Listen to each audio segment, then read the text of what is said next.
제가 가지고 있는 성경은 166페이지, 신약성경 166페이지입니다.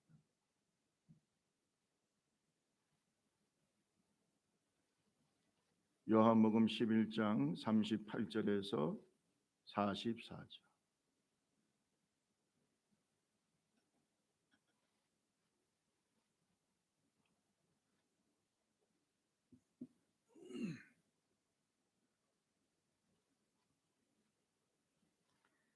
이에 예수께서 다시 속으로 비통히 여기시며 무덤에 가시니 무덤이 굴이라 돌로 막았거늘 예수께서 이르시되 돌을 옮겨 놓으라 하시니 그 죽은 자의 누이 마르다가 이르되 주여 죽은 지가 나흘이 되었음에 벌써 냄새가 나나이다.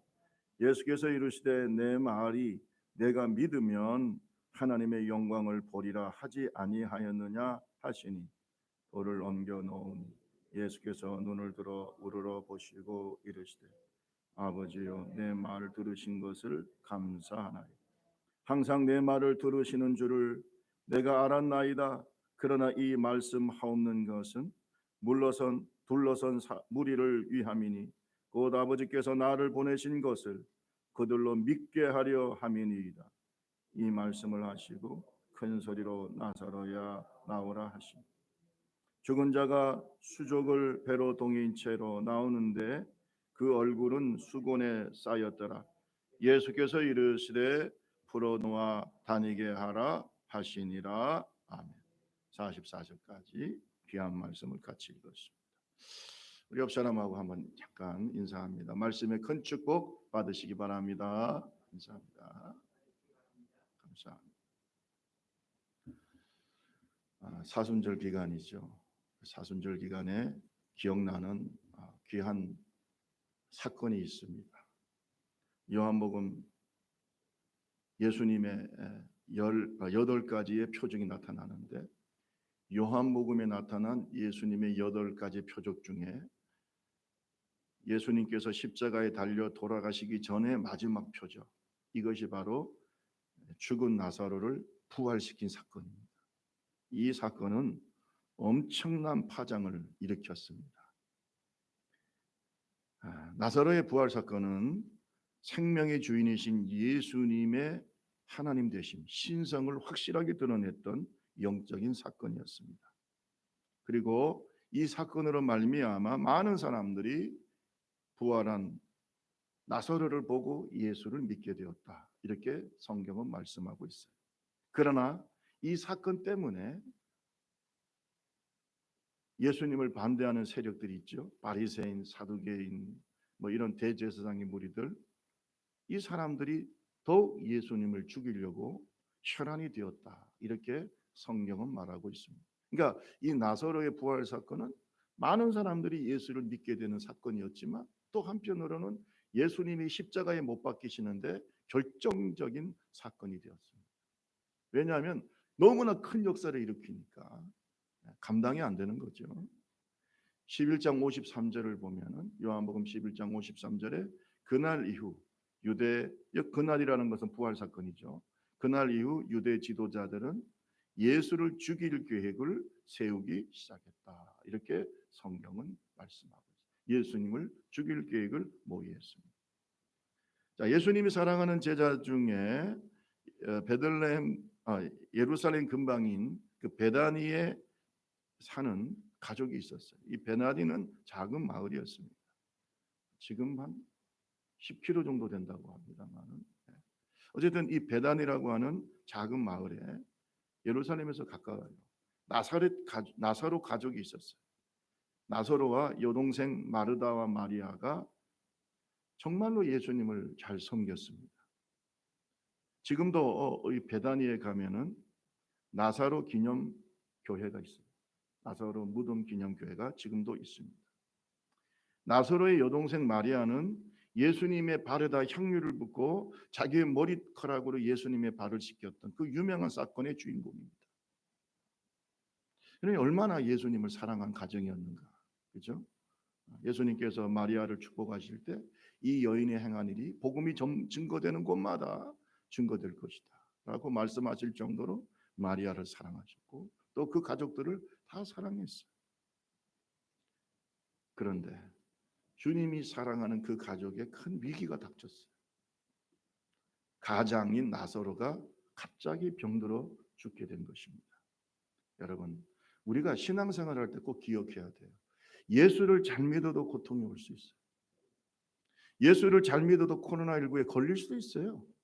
예수를 잘 믿어도 암에 걸릴 수 있어요. 예수를 잘 믿어도 교통사고 날 수 있습니다. 예수를 믿는다고 해서 아무런 일이 안 벌어지고 여기가 천국같이 사는 게 아닙니다. 오늘 성경에 보세요. 나사로 가족에도 그렇게 사랑하신 가족인데 나사로가 병들어 죽게 되었습니다. 여러분, 이런 어려움이 예수 믿는 우리에게도 올 수 있다는 걸 알아야 되는 거죠.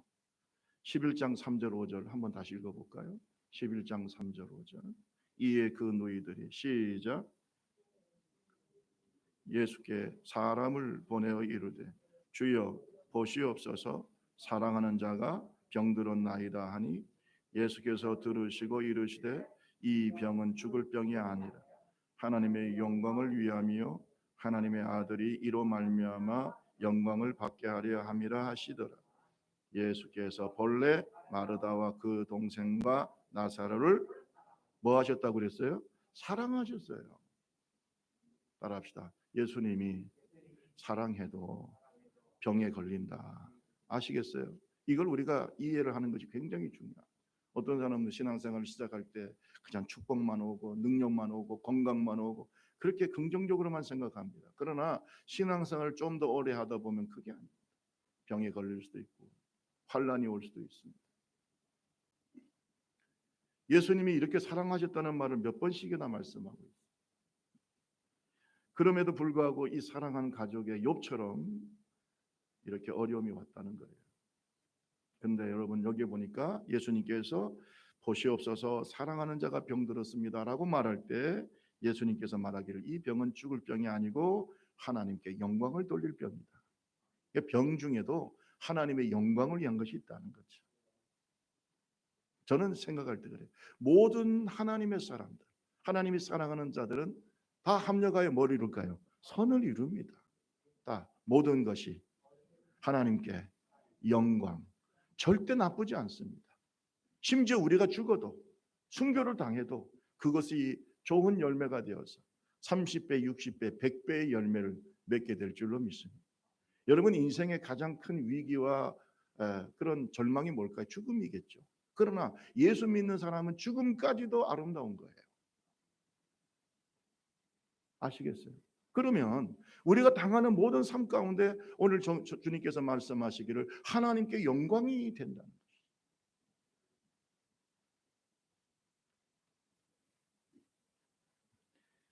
예수님은 나사로가 위급하다는 소식을 듣고 이틀 동안이나 더 머무신 곳에 계셨다고 성경은 표현하고 있습니다. 아니 지금 급하게 가도 살릴까 말까 하는데 예수님은 그냥 천천히 가시는 거예요. 왜 그럴까요? 하나님의 계획이 있기 때문에 그렇습니다. 위기 속에서 하나님의 능력이 나타납니다. 절망 가운데 하나님의 소망이 나타나요. 어두움 속에 빛이 드러나는 겁니다. 코로나19 속에서 진짜 믿음이 빛을 나게 돼요. 진짜 교회가 일어나게 됩니다. 진짜 하나님의 사람들이 일어납니다. 진짜 예배자들이 일어납니다. 진짜 하나님의 능력이 나타납니다. 위기가 기회인 것이죠. 이 나사로가 죽음으로 말미암아 그 속에서 하나님의 영광이 드러나게 된 거예요. 이것이 바로 신앙의 역설인 겁니다. 이걸 우리가 알아야 되는 거예요.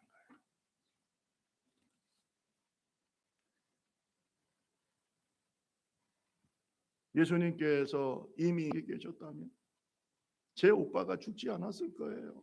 눈물을 철철 흘립니다. 예수님만 계셨어도 죽지 않을 텐데 왜 그렇게 지체하셨어요? 그때 예수님께서 마르다에게 말씀하십니다. 나는 부활이요 생명이니 나를 믿는 자는 죽어도 살겠고 무릇 살아서 나를 믿는 자는 영원히 죽지 아니하리니 이것을 네가 믿느냐? 11장 25절 26절에 주님이 말씀하셨어요. 나는 부활이요 생명이니 이것을 네가 믿느냐? 이 말씀을 하시고 마르다, 마리아, 제자들 그리고 나사로의 죽음을 애도하는 많은 이웃 사람들과 함께 무덤에 가셨어요. 그리고 마르다에게 명령하십니다. 마르다야, 돌을, 무덤 문을 막고 있는 돌을 옮겨 놓아라. 이 유다 나라 이스라엘은 무덤이 우리하고 좀 다릅니다. 제가 필리핀에 갔을 때도 보니까 무덤이 좀 다르더라고요. 집 모양으로 돼 있어요. 작은 집 모양으로. 우리는 이렇게 봉분을 하고 또 요새는 또 화장도 하고 하지만은 거기에는 작은 집들이 있더라고요. 심지어 거기에는 에어컨까지 있어요. 죽은 그 무덤에. 그러니까 무덤 이 매장 제도가 나라마다 조금 다릅니다. 이 이스라엘은 굉장히 그 사막 기후 같이 건조하잖아요. 그러니까 동굴을 파가지고 거기에 시체를 넣고 자연스럽게 이제 썩고 그래가지고 이제 뼈만 남게 되죠. 그리고 뼈를 하나만 놓는 게 아닙니다. 여러 자기 가족들을 다 거기에다가 이제 놓고 무덤 문을 닫아버려요. 돌로 닫아버려요. 이런 형태가 이스라엘의 매장 제도죠. 이게 돌을 옮겨 놓으라는 말은 우리로 말하면 봉분을 파내라는 거죠. 완전히 그 관을 파내라는 겁니다. 이런 얘기예요. 문을 열어. 그런데 이 주님의 말씀에 마르다가 머뭇거려요.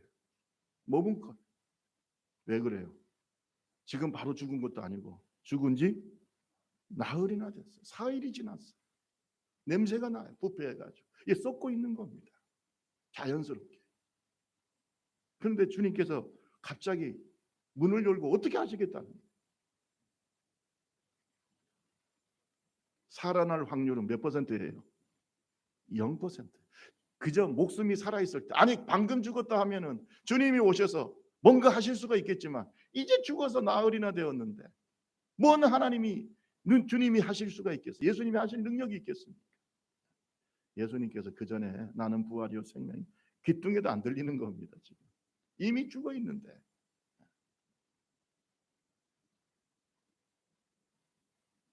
따라합시다. 인간적으로 볼 때 살아날 확률은 몇 퍼센트예요? 0%예요. 그러니까 불가능한 얘기죠. 아무리 예수님이라도 할 수 없다고 느낀 거예요. 그때 예수님께서 마르다에게 하신 말씀이 있어요. 무덤 문을 못 열어요. 혹시나 주님께서 실수하실까 봐, 사람들에게 더 큰 비난을 받을까 봐. 이것도 주님을 사랑하는 마음일 수 있어요. 그죠? 이것도 주님을 사랑하는 마음일 수 있어요. 괜히 주님께서 사람들에게 창피당할까 봐 문을 못 열고 있어요. 그럴 때 예수님께서 마르다에게 뭐라고 말씀하십니까? 네가 믿으면 하나님의 영광을 보리라. 여러분, 순종을 방해하는 게 뭘까요? 순종의 장애물이 뭘까요? 우리도 마르다처럼 주님의 말씀 앞에 머뭇거릴 때가 있습니다. 머뭇거릴 때가 있습니다. 과연 지금 이 상황 속에서 더 좋은 일이 일어날 수 있을까? 지금 내 인생이 이렇게 막다른 골목에 왔는데 더 좋은 기회가 있을 수 있을까? 나는 불가능해. 이거는 도저히 불가능해. 마치 홍해 앞에 선 이스라엘 백성들처럼, 무덤 앞에 선 마르다처럼 더 이상 이제는 하나님이라도 이건 할 수가 없어. 이거는 불가능해. 라고 생각할 때 우리는 주춤거리는 거예요. 여러분, 주춤거리는 이유가 뭘까요? 의심이에요. 따라합시다. 하나님의 능력에 대한 의심. 예수님께서 분명히 마르다에게 말했잖아요. 나는 부활이요 생명이야. 근데 그게 믿어지지 않아요. 부활이요 생명이라고 했는데 나를 믿는 자는 죽어도 살겠고 살아서 나를 믿는 자는 영원히 죽지 않아. 그 말씀을 들었음에도 불구하고 계속 의심하는 거예요. 여러분, 말씀을 듣는다고 다 믿는 거 아니에요. 여러분도 마찬가지죠. 말씀을 듣는다고 다 믿습니까? 하나님의 영광을 맛보는 그 축복을 방해하는, 순종을 방해하는 가장 중요한 요소는 바로 의심이에요. 의심. 나는 부활이요 생명이라고 말할 때 마르다는 말하기를 마지막 날에는 주님께서 나사로를 살리실 줄로 믿습니다. 이렇게 말하는 겁니다. 마지막 날에, 지금이 아닙니다. 마지막 날에는 의심이에요. 동생 마리아도 예수님을 처음 만났을 때 뭐라고 얘기합니까? 주님 여기 계셨다면 우리 오라버니가 죽지 아니하였겠나이다. 우리 오빠가 죽지 않았을 거예요. 주님만 계셨다. 이것도 의심이에요. 지금 주님이 왔는데, 지금 주님은 할 게 없다는 거예요. 이미 끝났다는 거예요. 상황이 종료됐다는 거예요. 주님이 뭘 하시겠습니까? 여러분 인생 속에서도 그런 질문하실 때가 있나요? 내가 인생이 이제 더 이상 뭐 볼 게 있습니까? 끝났습니다. 상황이 끝났어요. 누가 나를 돕겠습니까? 여러분, 홍해 앞에 섰던 이스라엘 백성들이 마음이 바로 그랬어요. 이 홍해를 어떻게 건너냐? 뒤에는 애국 군대가 쳐들어 끝났어. 이제 우리는 죽었어. 그럴 때 홍해 속에 길이 있었어요. 왜 우리는 우리의 생각으로 하나님을 전부 다 재단하고 판단하고, 그러면 하나님은 하나님이 아니죠. 그죠? 우리는 끊임없이 하나님을 깊이 경험하지 못했기 때문에 내 경험을 의존하는 겁니다. 하나님을 향해 의심합니다. 그 능력을 의심합니다. 심지어 마르다 마리아와 함께 했던 그 유대인들은 오히려 같이 울면서 이런 말합니다. 맹인의 눈을 뜨게 한 이 사람이 그 사람은 죽지 않게 할 수 없더냐. 11장 37절에 이렇게 말합니다. 아니 그 사람이, 그런 능력 있는 사람이 빨리 와서 고치고 치료해주고 살려야 되는데 왜 이 사람을 못했을까 하면서 또 의심합니다. 여러분, 흐느껴 우는 마리아 마르다, 또 주변에 있는 사람들, 무덤 앞에서 당연히 그렇게 했겠죠. 그때 예수님께서 성경을 보면 뭐라고 표현하고 있습니까? 11장 38절을 한번 봅시다. 11장 38절 다 같이 한번 읽어봅시다. 시작. 이에 예수께서 다시 속으로 비통이 무덤에 가시니 무덤이 굴이라 돌로 막. 속으로 뭐 하셨다고 그랬어요? 비통하게. 여러분, 이 비통이라는 말을 원어적으로 보면 무슨 뜻이냐? 불쌍히 여기셨다는 뜻도 있어요. 불쌍히 여겼어. 사람은 결국 저렇게 죽는구나 하고 주님의 마음속에 죄 때문에 죽어가는 인간의 모습에 주님께서 슬픔도 있었어요. 그들의 슬픔에 함께 하시는 주님의 마음이 있었어요. 주님도 눈물도 흘리셨어요. 그런데 다른 의미가 있어요. 이 비통히 여기셨다는 말씀 속에는 분개하셨다는 말도 있습니다.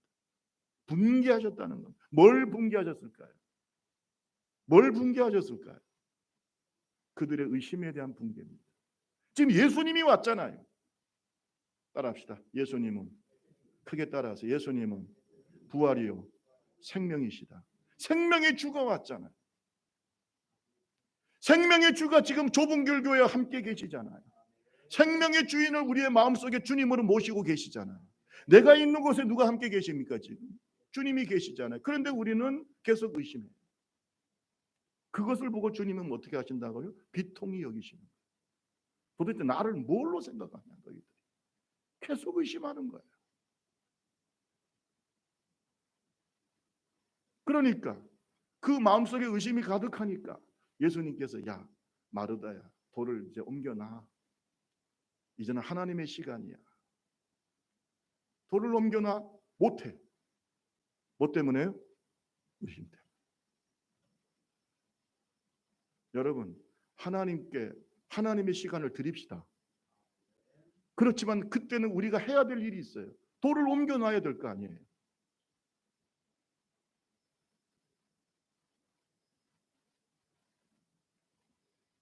머뭇거리고 있는 마르다에게 주님은 말씀하십니다.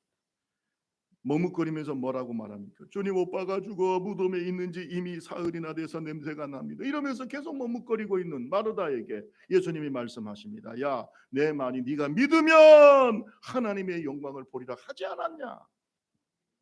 믿음을 촉구하신 거예요. 믿음을 촉구하신 거예요. 오병이어의 기적이 일어났어요. 여러분, 세상에 그 들판에 앉아 있는 5천 명이 넘는 여자와 아이들까지 합해 수만 명이 되겠죠. 거기에 있는 사람들 보리떡 5개와 물고기 2마리로 다 먹이셨어요. 여러분, 그 엄청난 광야의 식탁이 베풀어졌고 그것을 통해서 수천 명이 먹고 마시고 하나님께 영광을 돌렸습니다. 사람들은 예수님을 잡아 왕으로 삼으려고 했어요. 이 정도의 능력이 있는 사람이면 이스라엘을 로마 제국에서 구원할 수 있다.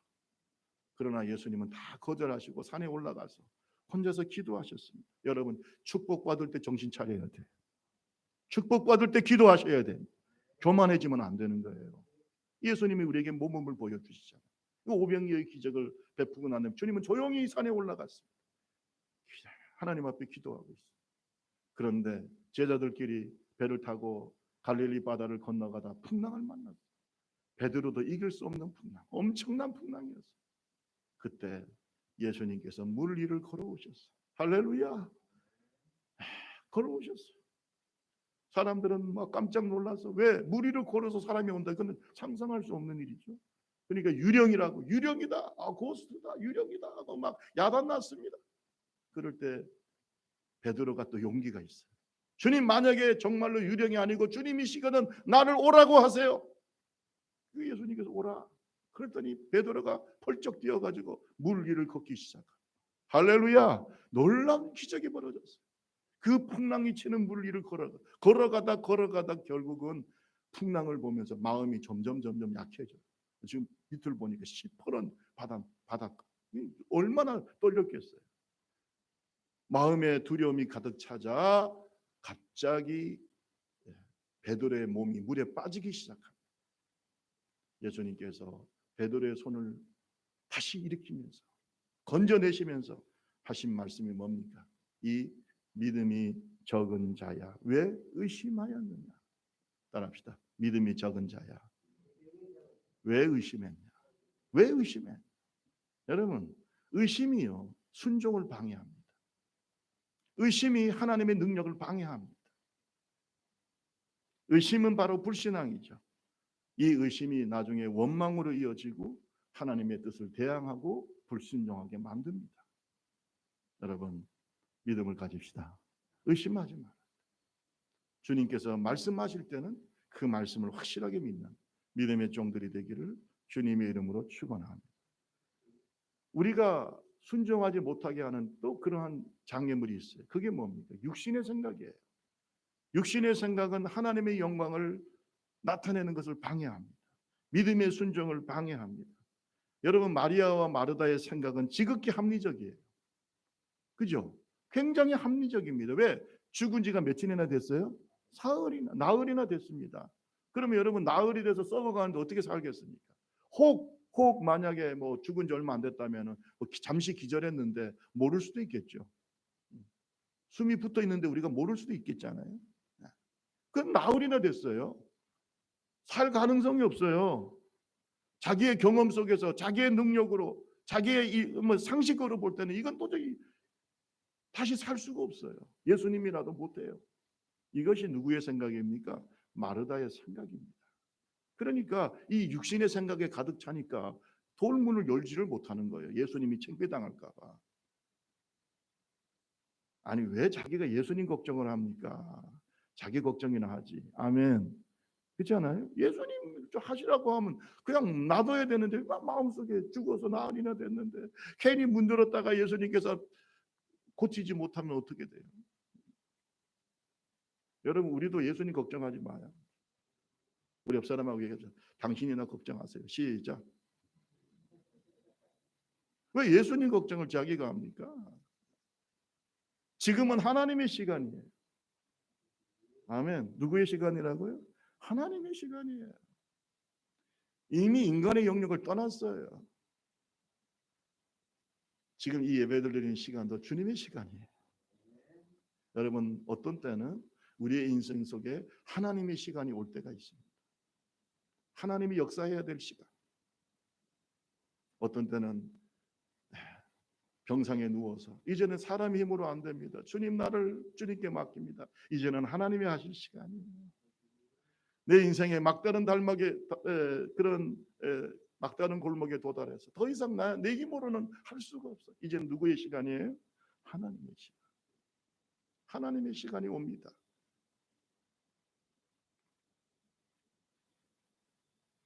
이럴 때 우리는요, 육신의 생각에 빠지면 안 됩니다. 아수르의 수도인 니느웨, 지금 이라크 지역입니다. 여기로 가라고 하나님의 말씀이 떨어졌어요. 명령이 떨어졌어요. 요나가 이 명령을 들었어요. 여러분, 요나는 선지자입니다. 하나님을 잘 섬기는 사람이에요. 그런데 하나님께서 니느웨로 가라고 하니까 도저히 가고 싶지가 않아요. 따라합시다. 육신의 생각. 가고 싶지가 않아. 자기 감정으로도 가고 싶지 않고, 생각해 보니 내가 지금 적지에 뛰어 들어가는데 나는 완전히 불을 안고 들어가는 것과 똑같은 거예요. 이건 있을 수 없는 일이에요. 지금 여러분 평양에 가라면 가시겠어요? 똑같은 거예요. 적진으로 들어가라. 복음을 전해라. 회개를 외쳐라. 인간적인 생각으로 하겠습니까?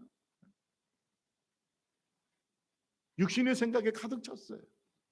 가득 차가지고 요바로 내려갔더니 마침 이라크로 가는, 다시 말해서 이 니누에 지역으로 가는 배가 아니라 다시스로 완전히 반대로 가는, 그런 스페인 쪽으로 가는 그런 배가 마침 있었어요. 여러분 잘 들으세요. 우리가요 육신의 생각에 가득 차면요 모든 것이 다 하나님의 뜻으로 보여요. 그때 이게 하나님의 뜻인가 보다. 그러면 그렇지. 내가 어떻게 저게 니누에로가 마침 뭐가 있었어요? 반대로 가는, 다시스로 가는 배가 있으니까 이 요나가 생각할 때 이건 누구의 뜻이다. 이거 하나님 뜻이야. 여러분 하나님의 뜻을 그렇게 오도하지 마세요. 내 생각이에요, 내 생각. 그래가지고 여러분 어떤 사람들은 하나님의 뜻이라고 하는데 가만히 보면 피하고 싶어. 하나님의 뜻은 피하고 싶어. 왜? 하나님의 뜻은 좁은 길이에요. 제가 여러분한테 하나의 팁을 드릴게요. 만약에 내 인생을 살 때 무엇이 하나님의 뜻인지 잘 모를 때는요 좁은 길을 선택하세요. 아멘. 무엇이 하나님의 뜻인지 모른다고 할 때 두 가지 길이 있다고 하면 하나가 좀 넓은 길이고 하나는 좁은 길이다. 그런 좁은 길을 선택하세요. 여러분 지금 다시스로 가는 길이 있고 니느웨로 가는 길이 있어요. 어느 것이 좁은 길일까요? 어느 길이 좁은 길이에요? 여러분 니느웨로 가는 게 좁은 길이에요? 다스키스로 가는 길이 좁은 길이에요? 그 보세요. 좁은 길을 선택하세요. 그런데 이 요나는 이 하나님의 뜻이다. 그래서 다시스로 가는 길을 선택했어요. 결국은 어떻게 됩니까? 풍랑을 만나게 되고 큰 고기 물속 뱃속에 들어가게 되고 3일 동안 엄청난 회개를 통해서 다시 한번 기회를 얻게 되죠. 여러분 우리가 육신의 생각에 빠지면 하나님의 일을 하지도 못해요. 불순종하게 돼요. 오늘 어떤 때는 합리적인 결정도 중요하지만 좁은 길을 선택하는 성령의 사람이 되기를 주님의 이름으로 축원합니다. 성령의 사람이 되세요. 우리 다 같이 로마서 8장 5절에서 8절을 한번 볼까요? 같이 한번 읽어볼까요? 로마서 8장 5절에서 8절. 육신을 따르는 자는 육신의 일을, 영을 따르는 자는 영의 일을 생각하나니. 6절 시작. 육신의 생각은 사망이, 영의 생각은 생명과 평안입니다. 육신의 생각은 하나님과 원수가 되나 이는 하나님의 법에 굴복하지 아니할 뿐 아니라 할 수도 없습니다. 육신에 있는 자들은 하나님을 기쁘시게 할 수 없느니라. 그렇죠. 육신의 생각에 빠져 있는 사람. 그래서 주님의 일을 하고 교회의 중요한 결정을 하는 사람들은 성령의 사람이 돼야 돼요. 육의 생각 아주 합리적이죠. 목사님 이렇게 계산해 보니까 이렇게 아주 합리적이죠. 그러나 어떤 때는 그 합리성을 뛰어넘어야 될 믿음이 필요할 때가 있어요. 좁은 길을 선택합시다. 우리 교회 이름이 무슨 교회예요? 좁은 길 교회라 말만 하지 말고 항상 좁은 길을 선택해. 그 길이 바로 주님이 원하시는 길일 수가 있어요. 여러분 우리가 순종해야 됩니다. 성경의 위대한 사람들은 하나같이 순종의 사람들이었어요. 노아도 순종했어요. 아브라함도 순종했어요. 모세도 순종했어요. 여호수아도 순종했어요. 다윗도, 마리아도, 베드로도 다 순종의 사람들이었어요. 그런데 이 순종의 사람들이 어떻게 순종하게 되었느냐? 공통적인 요소가 있어요. 오늘 잘 들으세요. 이 순종하는 사람은 왜 순종하게 되는가? 어떻게 순종하게 되는가? 그 순종의 중요한 요소들이 있어요. 공통적인 요소가 있어요. 첫째가 뭐냐? 따라합시다. 예수님을 신뢰하는 것. 하나님을 신뢰하는 겁니다. 예수님을 신뢰하는 겁니다. 믿어야 돼요. 예수님께 나를 던져야 돼요. 아멘 좀 해요. 예수님께 나를 던지는 겁니다. 하나님께 나를 던지는 겁니다. 여러분 보세요. 아브라함이 75세 때 야, 너가 알지 못하는 갈대우르를 떠나라. 갈 바를 알지 못하고 떠날 때 아브라함은 자기의 인생을 누구한테 던진 겁니까? 하나님께 던진 겁니다.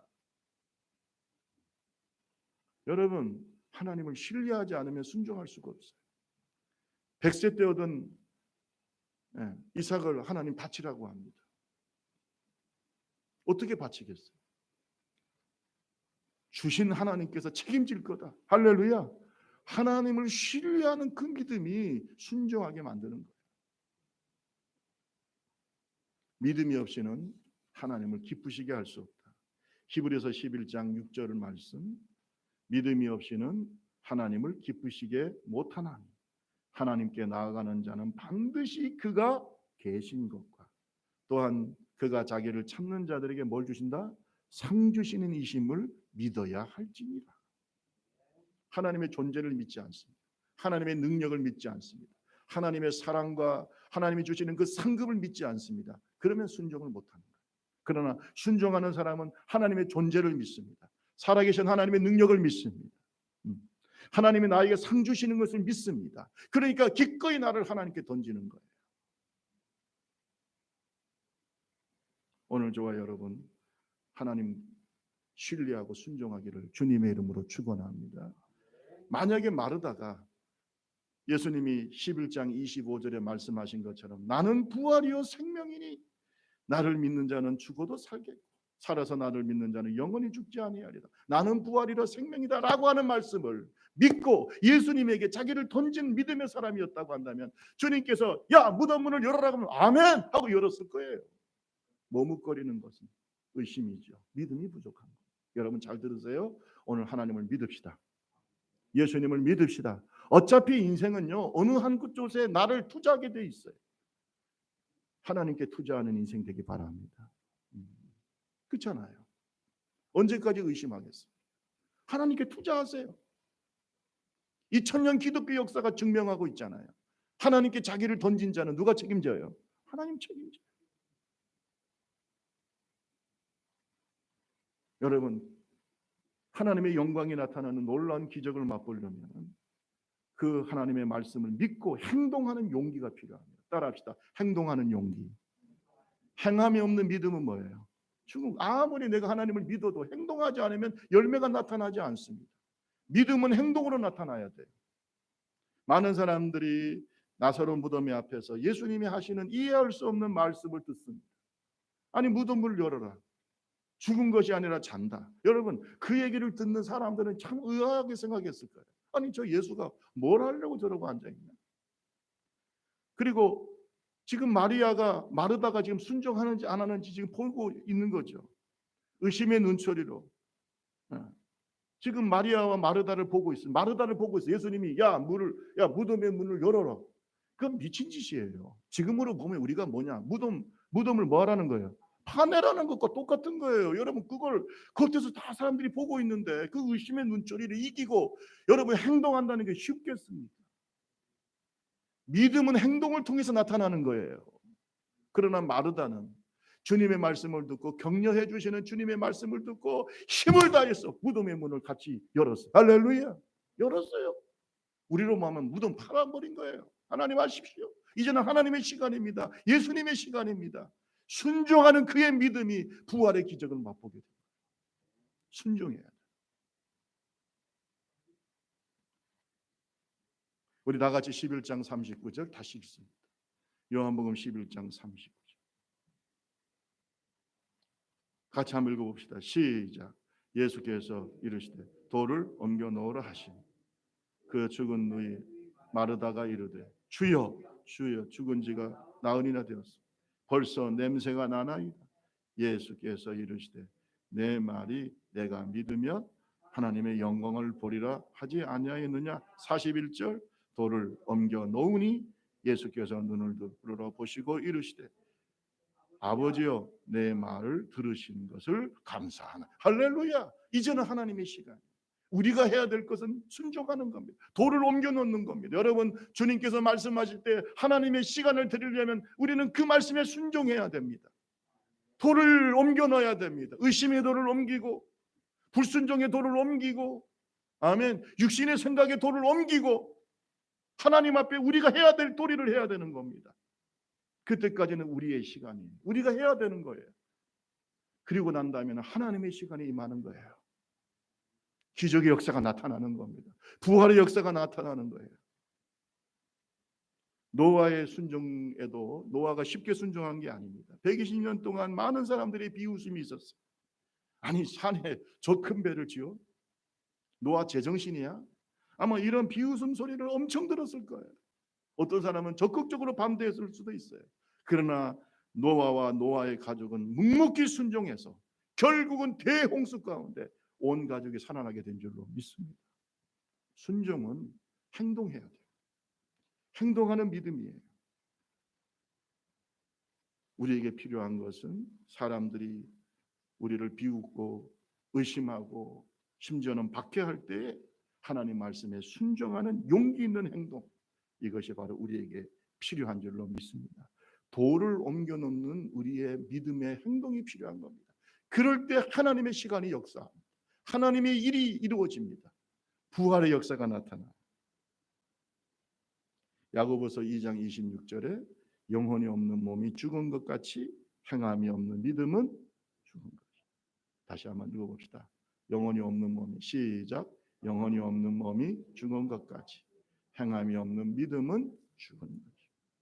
오늘 저와 여러분 행동하는 믿음의 사람들이 되기를 주님의 이름으로 축원합니다. 하나님 말씀을 들었습니다. 깨달았습니다. 그러면 행동해야 돼요. 그러면 말씀의 기적이 나타나게 돼 있어요. 오늘 그 축복이 저와 여러분에게 나타나기를 주님의 이름으로 축원합니다. 자, 마르다가 무덤의 문을 열었습니다. 그리고 난 다음에 예수님께서 나사로를 향해서 외칩니다. 나사로야 나오라.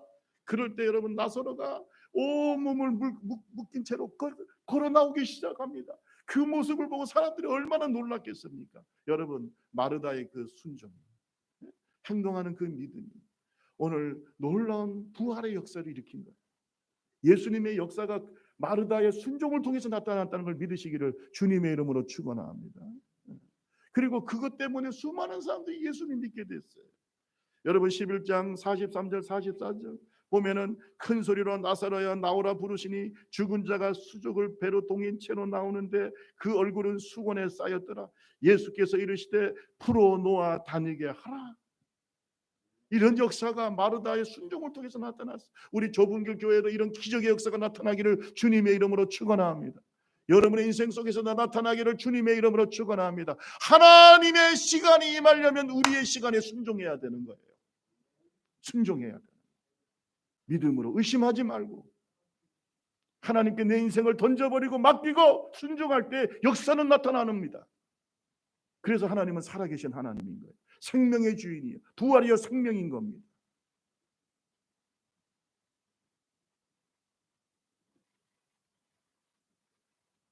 오늘 이런 믿음을 가진 자에게 부활의 축복도 임하게 될 줄로 믿습니다. 우리의 부활도 이 믿음의 사람에게 임하는 거예요. 데살로니가전서 4장 16절 18절에 보면 주께서 호령과 천사장의 소리와 하나님의 나팔 소리로 친히 하늘로부터 강림하시리. 그리스도 안에서 죽은 자들이 먼저 일어나고 그 후에 우리 살아남은 자들도 그들과 함께 구름 속에 끌어올려 공중에서 주를 영접하게 하시리. 그러므로 우리가 항상 주와 함께 있으리라. 이러므로 이런 말로 서로 위로해라. 여러분 오늘 저와 여러분 마음속에 부활이요 생명이신 예수 믿읍시다. 그 믿음이 우리의 부활을 이끌게 돼 있어요. 우리의 부활을 그 믿음이 우리의 부활을 이끌게 된다. 믿으시기 바랍니다.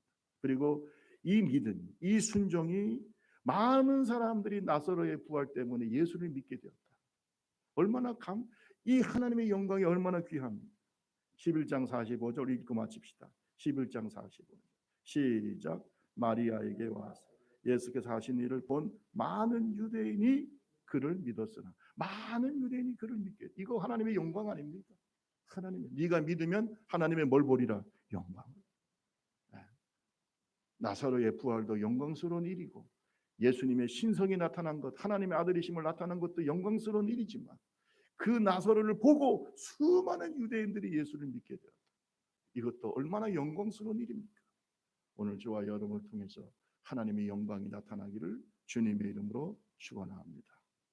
내가 믿으면 하나님의 영광을 볼 것이라고 내가 너에게 말하지 아니하였느냐? 처음에 머뭇거리는 마르다에게, 순종하지 못했던 마르다에게, 아직도 의심과 육신의 생각에 빠져서 머뭇거리고 있는 이 마르다에게 우리 주님이 하신 말씀, 이 말씀은 오늘 우리에게도 주님께서 말씀하고 있어요. 내가 믿으면 하나님의 영광을 보리라. 내가 믿으면 하나님의 영광을 보리라. 동일한 말씀. 부활이시고 우리의 길과 진리요 생명이신 예수님을 믿읍시다. 그리고 그 말씀에 순종함으로 놀라운 하나님의 영광의 축복을 맛보는 저와 여러분 되시기를 주님의 이름으로 축원합니다. 우리 찬양 19장 왜 나만 겪는 고난이냐로 같이 찬송.